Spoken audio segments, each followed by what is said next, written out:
With me today is Brian Sowers, the voice of Crappie Masters. And Brian, the season is in full swing, and you guys just had a really busy weekend of tournaments this past weekend.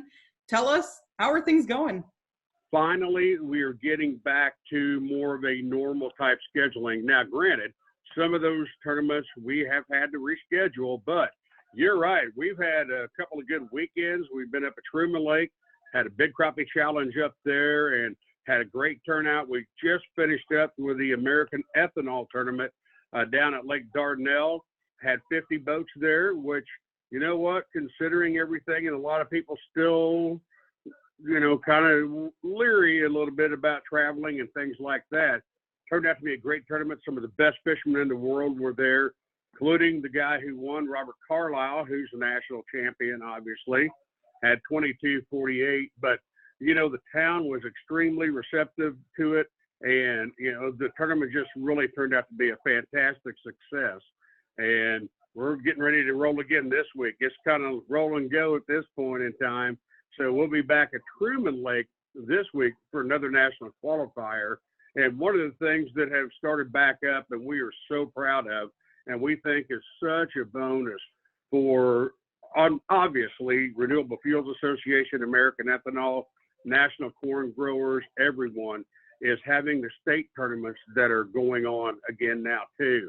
That has brought in thousands of new people out there that we can teach that message to, and they are doing using E10 fuel. That's what's going on.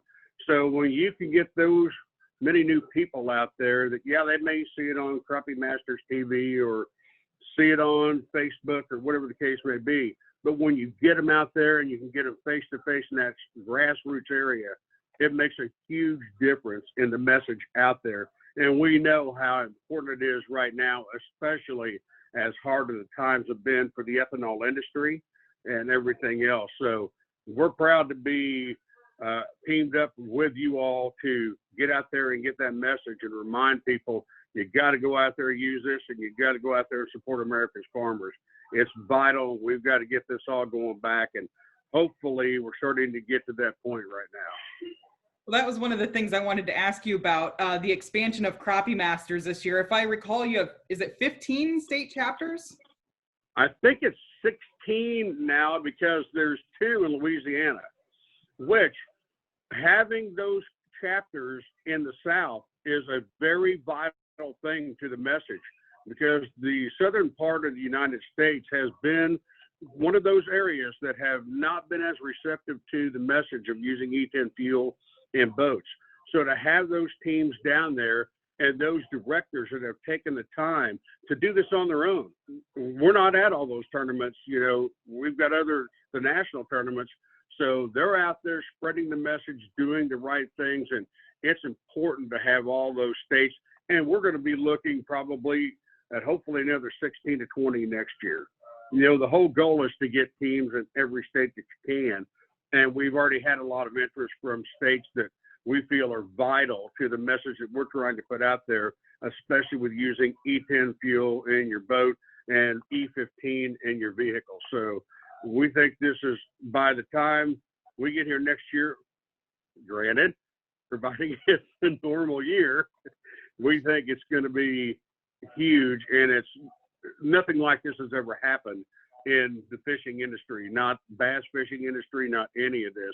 Yeah, there's some different clubs and all that kind of stuff, but to be Crappie Masters affiliated, this is something that Mike thought about and really had to work hard for. And to get these states on board, it's brought a lot of new people in there. They're going to have a chance to qualify to go to the national championship in Louisiana on the Ouachita River there at Monroe and West Monroe, and win possibly minimum of $35,000. So it's been a win-win. It's been a struggle, with everything that everybody has done. It's been a struggle, but boy, we're really happy that things are rolling and going right now. And I'm just sitting here looking at the schedule going, I'm going to be busy for a while. Well, Brian, you've been traveling around and engaging with anglers all over the country for many years. Talk to me about the experience you've had when talking about E10 and boat engine performance with the anglers. It was when it started out, because this is something I did, and my background too in the radio business and being an ag director and things like that. So I've been talking about this for a long time. When I did cross over into working with Crappie Masters, it took a little bit. There were a lot of people that were skeptical about it, but once they started seeing that, more people were using it, they were using it effectively, we were using it effectively, that transition kind of started to, make a difference to where, and then of course with, every winter out there at a tournament all these years has been using E10 fuel in their boat. And again, they get polygraphed on that. So people always ask about that, but they're seeing that it is safe to use. It's a better choice. We're also now starting to see more of the folks at a dealership, the marine manufacturers, start to make that turn a little bit to say, you know what? And I've heard from anglers over the past month that told me that their mechanics told them E10 is a better choice and the only choice you should put in that boat. Said it works better, it performs better, it's cleaner, it's everything that you want out there, better for the waters, better for the air. And they said, plus it performs great. You're going to have a little more power.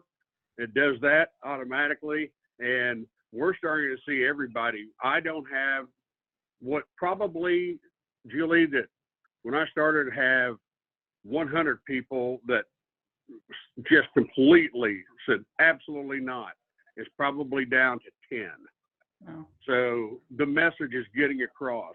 There's always going to be somebody who's not going to do it and believe in it. And that's just the way it is. But if we can get to a 90% level where people out there are using E10 fuel, yeah, you want 100%, but if we can get to 90%, you know what? Our job has been going pretty good, and everybody out there seems to be using it, clubs, nationally, everywhere else. And these people are some of the best of the best. And with them out there, not only us spreading the message, but them out there spreading the message going, hey, I'm using it. A perfect example, the winner of the tournament, Robert Carlisle just started using E10 fuel about a year ago. He was a firm non-believer of E10 fuel. Said, I'd never put in my boat. Well, he tried and found out, you know what? Works great. I like it. And he's still winning tournaments. That not to say he did winning tournaments, but he's finding out that his boat runs fantastic on it. So we think the message of, it's one of those things that you just have to continue to push, talk about, and let people know. The more education you do with them, the better off it's going to be. It goes back to what I said earlier, kind of that grassroots. People come up to you at the gas pump and go, you guys actually use E10 fuel? Absolutely. Why? And that's where you can start telling the story. And once that story is told to the next person, it goes on and on and on. So we think that the message is getting out there. The proof is in the pudding. Like I said, everybody who's won a Crappie Masters tournament for 5 years has been using E10 fuel in their boat. So they know it works out fine and they have no problem with it. Brian, what is the primary or the main message that you're sharing with anglers, media, members of the public when you're out at these tournaments? The main thing we're sharing, the message is that E10 fuel is your better choice. And one of the things that I say most is I have grandchildren. I said, it's cleaner for the environment. It's cleaner for the water. It's going to give you better performance. And you know what? I don't want to go back to those days of having water that's polluted where you're sitting there going, man, it has that smell to it. I'm not doing that. So we're trying to not only express the message for the environmental and the natural issues with it, but also the support of America's farmers. We don't need to continue to import oil and things like that when we can grow it right here, grow it better, grow it cleaner, and make it better for everything that we do out there, and especially our waterways that are used a lot, and everybody wants to have that. So that's a big part of it, and that E10 fuel is absolutely safe for your boat, and E15 fuel is safe for the vehicle you pull it with. That's the biggest message we put out there.